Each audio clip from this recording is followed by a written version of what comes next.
Shalom saudara-saudari yang terkasih, jumpa lagi dalam program Stikas Profita. Saudara, salah satu kekhasan gereja Katolik adalah bahwa para pelayannya ditahbiskan. Para pelayan gereja seperti diakon, imam, uskup itu menerima tahbisan dan bukan pelantikan. Pelantikan seperti misalnya pejabat negara atau pejabat pemerintahan, bukan. Nah, tujuan tahbisan ini berkaitan dengan tugas-tugas khusus yang berkaitan dengan pelayanan terhadap umat yang tidak bisa dilakukan oleh awam. Misalnya apa? Misalnya untuk menerimakan sakramen-sakramen seperti sakramen perkawinan, sakramen pengakuan dosa, sakramen ekaristi, seperti itu. Nah, tugas-tugas ini hanya dilakukan oleh orang-orang tertahbis. Nah, tahbisan bukan tidak ada dasar kitab sucinya, ada. Ini sudah berlangsung dari perjanjian lama. Misalnya ketika kita bicara mengenai imamat kaum Lewi, imamat Harun, kakak dari Musa, dan juga pengangkatan ke-70 orang tua-tua bangsa Israel dalam kitab Bilangan 11 ayat 24-25. Semua ini berkaitan dengan pelayanan atau jabatan khusus untuk melayani umat. Nah, dalam perjanjian lama, pelayanan itu dikaitkan dengan tugas mempersembahkan korban di bait Allah. Imam-imam perjanjian lama adalah orang-orang tertahbis, sehingga dengan itu mereka dapat melaksanakan tugas suci di hadapan Tuhan. Nah, meskipun seluruh umat adalah umat pilihan Allah, namun ada satu suku yang dikhususkan untuk pelayanan liturgi, yaitu suku Lewi. Bandingkan dalam Bilangan 1 ayat 48-53. Perjanjian baru bukan lagi imamat kaum Lewi atau Harun, melainkan imamat Yesus Kristus sendiri. Yesus bukan berasal dari kaum Lewi. Maka menurut tradisi Kristen, imamat Melkisedek yaitu imam Allah yang maha tinggi, bandingkan dalam Kejadian 14 ayat 18, sebagai pratanda imamat Yesus Kristus. Imam besar menurut peraturan Melkisedek, kalau kita baca dalam Ibrani bab 5 ayat 10. Nah, oleh kurban salibnya yang satu kali untuk selama-lamanya, semua orang ditebus dan dikuduskan bagi Allah. Lalu bersama kurbannya, Yesus hadir dalam kurban ekaristi gereja. Yesus menjadi imam perjanjian baru dan dialah satu-satunya.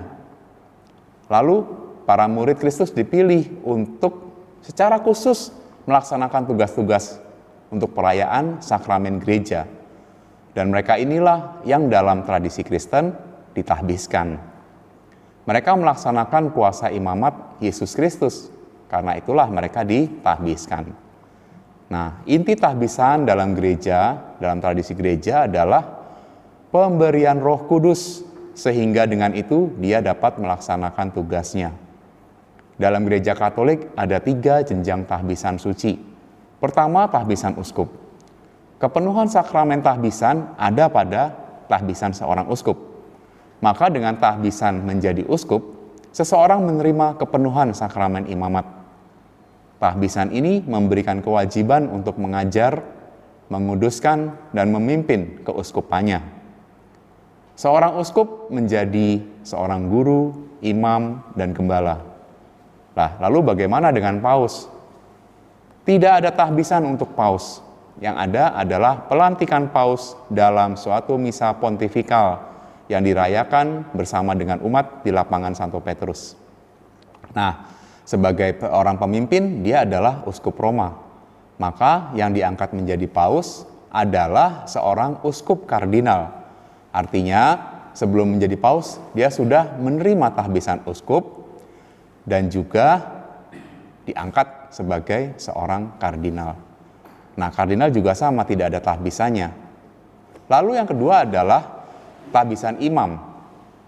Karena kepenuhan sakramen imamat itu ada pada seorang uskup, maka imamat seorang imam atau pastor ya tergantung pada imamat seorang uskup. Dengan ini, seorang pastor menjadi rekan kerja seorang uskup di mana ia ditugaskan. Dengan ditahbiskan menjadi seorang pastor, seseorang menjalankan tugas Kristus, yaitu sebagai nabi, imam, dan raja. Seperti halnya juga seorang uskup. namun tingkatnya yang berbeda. Karena imamatnya bergantung pada seorang uskup, maka seorang imam harus punya celebret, semacam surat izin untuk merayakan misa dan memberikan pengakuan dosa yang diberikan oleh uskup. Nah, ketiga, tahbisan seorang diakon. Di dalam tradisi gereja kita ada 2 diakon.